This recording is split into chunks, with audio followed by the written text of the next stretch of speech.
పసిడి ఆశలతో ప్యారిస్లో అడుగుపెట్టిన భారత star javelin thrower Neeraj Chopra రజత పథకంతో సరిపెట్టుకున్నారు.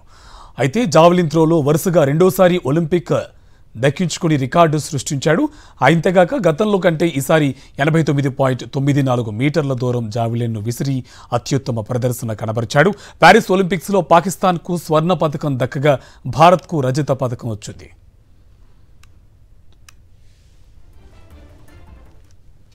ప్యారిస్ ఒలింపిక్స్లో సిల్వర్ మెడల్ సాధించిన నీరజ్ చోప్రాను అభినందించారు వైఎస్ఆర్సీపీ అధినేత వైఎస్ జగన్. జావలిన్ త్రో ఈవెంట్లో రజతం సాధించిన నీరజ్ చోప్రాకు అభినందనలు తెలిపారు. మిమ్మల్ని చూసి దేశమంతా గర్విస్తోంది అంటూ ఎక్స్లో పోస్ట్ చేశారు.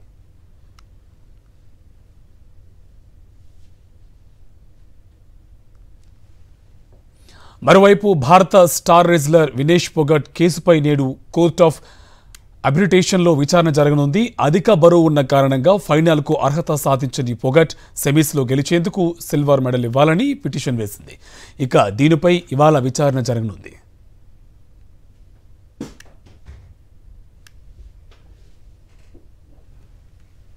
ఇదే అంశానికి సంబంధించి మరింత సమాచారం మా కరెస్పాండెంట్ వెంకటేష్ మనకి లైవ్లో డీటెయిల్స్ అందిస్తారు. వెంకటేష్, డీటెయిల్స్ ఏంటి?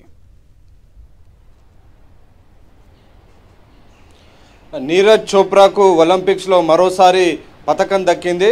ఆయనకు సిల్వర్ మెడల్ దక్కింది. వరుసగా 2 సార్లు ఒలింపిక్ పథకాన్ని దక్కించుకున్నటువంటి క్రీడాకారుడిగా ఆయన రికార్డు సృష్టించారు. అయితే బంగారు పథకం తేలేనందుకు ఆయన విచారం వ్యక్తం చేశారు. తన ఆట తీరును మరింత మెరుగుపరచుకోవాల్సినటువంటి అవసరం ఉందని కూడా ఆయన వ్యాఖ్యానించినటువంటి పరిస్థితి. సో మొత్తానికి 89.94 మీటర్ల దూరం ఈటెను విసిరి ఆయన 2వ స్థానంలో నిలిచారు. మొదటి స్థానంలో పాకిస్తాన్కు సంబంధించినటువంటి అర్షద్ నదీమ్ మొదటి స్థానంలో నిలిచినటువంటి నేపథ్యంలో మొత్తానికి భారత్ వరుసగా 2వసారి జావెలిన్ త్రో రంగంలో ఒలింపిక్ పతాకాన్ని సాధించి ఒక రికార్డు సృష్టించినటువంటి పరిస్థితి. సో మొత్తానికి ఒలింపిక్ క్రీడలో ఈసారి గతంతో పోల్చుకుంటే ఈసారి భారత్ కొంత భారత క్రీడాకారులు అనుకున్నటువంటి తీరులో ప్రదర్శన కనబరచినటువంటి పరిస్థితి మనకు కనబడుతుంది. అలాగే ఇటు కొద్ది దూరంలో కొద్ది అదనపు బరువుతో పథకాన్ని కోల్పోయినటువంటి స్టార్ రెజ్లర్ వినేష్ ఫోగట్ ఈరోజు ఆమె కేసుకు సంబంధించినటువంటి విచారణ జరగబోతోంది. సో వినేష్ ఫోగట్కు సంబంధించినటువంటి కేసును ఈరోజు కోర్ట్ ఆఫ్ ఆర్బిట్రేషన్